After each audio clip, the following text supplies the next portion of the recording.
Good question. I've talked about this already.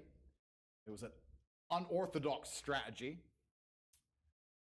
I've talked about it at length, so I won't give the whole story because it's too long. But I identified a gap. I identified a market. I approached the scenario and the situation extremely professionally. And I worked exceptionally hard. I made my first $1 million. So my first millions came from owning a webcam studio. So I saw a little advertisement in the corner of a web page saying, talk to live girls now. I've never been a porn guy. I'm not interested in that shit. But I was like, that's interesting. I know some girls who need some money. Boom, boom, boom. I put together this apparatus, extremely professional. No fucking sexual misconduct. No Dan Bilzerian. No threesomes. Nothing. Very professional. 50-somes if it's down. Very professional outfit. And I used all my business knowledge and all my life knowledge, and I applied it.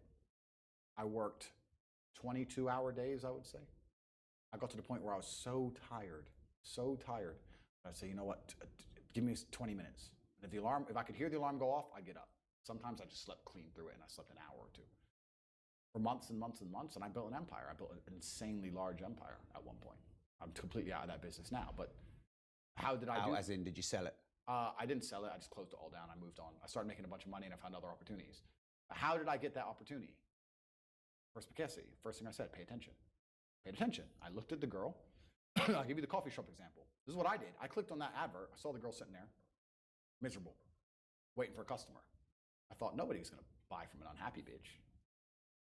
These men the men who are paying her are trying to escape an unhappy life or they wouldn't be doing this shit. So when I got my girls online, smile, happy girls get paid. That was the token, that was the slogan.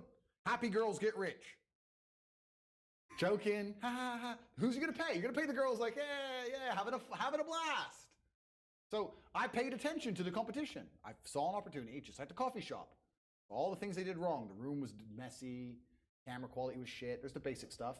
The way the girl acted and interacted, all that stuff. And I applied it all by paying attention countless hours watching everybody else, finding the way to do it better, just like with the coffee shop, and I did it better.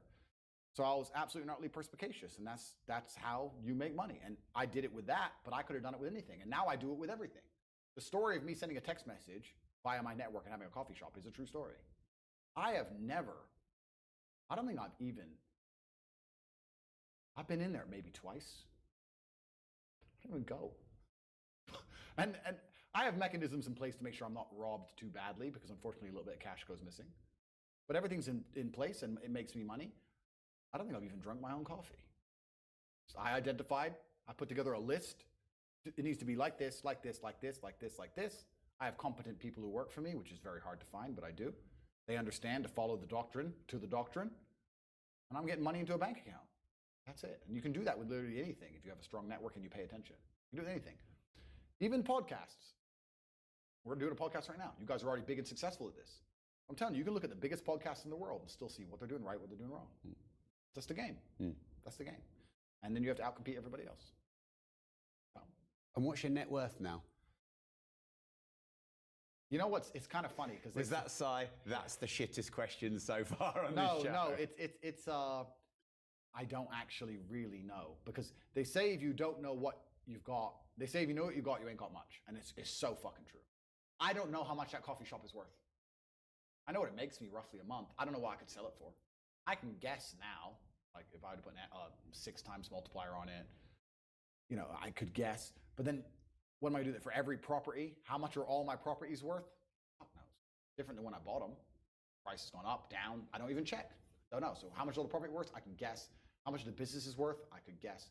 How much is my brand worth?